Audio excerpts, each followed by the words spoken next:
Hainai Jung Perangni Bilno Tei Khado Jaglaimani Kok Shaka Sunamura Bejimara Amsaini Teilo Moitera Moklai Jak Buriro.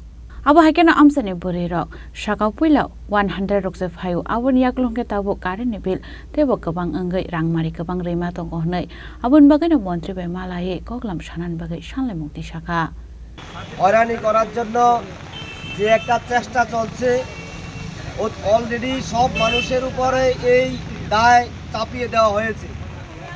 আমরা দেখেছি যে মানুষের যে 5টা মৌলিক অধিকার অন্ন বস্ত্র বাসস্থান শিক্ষা স্বাস্থ্য এই 5টা মৌলিক অধিকারের সঙ্গে নতুন করে এখন মানুষের যুক্ত হয়েছে বিদ্যুৎ। যে বিদ্যুৎ ইলেকট্রিক সমস্ত মানুষের প্রতিদিনকার একেবারেই আত্মবর্ষকীয় একটা জিনিস হিসাবে পরিচালিত এবং এই মানুষের যে প্রতিদিন যে এই বিদ্যুৎটা প্রয়োজন মোবাইলের চার্জ থেকে শুরু করে জলের পাওয়ার ব্যবস্থা থেকে শুরু করে সমস্ত বিষয়ে আজকের দিনে মানুষ বিদ্যুৎ ছাড়া এক মুহূর্ত চলার কোনো সুযোগ নেই। কিন্তু আমরা দেখলাম আমাদের দেশের এবং রাজ্যের সরকার নতুন করে এই বিদ্যুৎ বিলের নাম করে গ্রাহকদের কাছ থেকে বলা হচ্ছে যে গ্রাহকরা নাকি টাকা দেয় না। 450 কোটি টাকার উপরে বিল সারা রাজ্যের মধ্যে রয়েছে।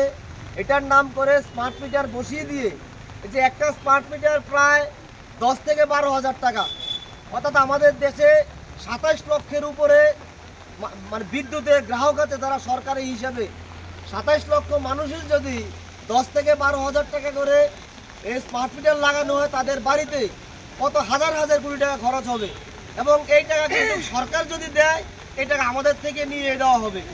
আবার যদি সরকার যদি না দেয় এও আমাদের থেকে নেওয়া হবে। সুতরাং জনগণ থেকেই এই সমস্ত এই যে স্মার্ট মিটারের নাম করে টাকাগুলো আত্মসাৎ করা হবে।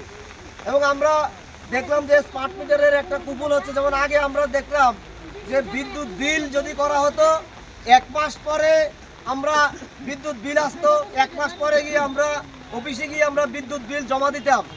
বিদ্যুৎ অফিস থেকে আমাদেরকে সুযোগ দেওয়া হতো যে 10 দিন 5 দিন এরকম করে একটা দেওয়া হতো যে এত দিনের মধ্যে বিদ্যুৎ বিল পরিশোধ করার জন্য, যদি পরিশোধ না হয় একটা সামান্য পরিমাণ ফাইন দিয়ে আমরা এটা পরিশোধ করতে পারতাম।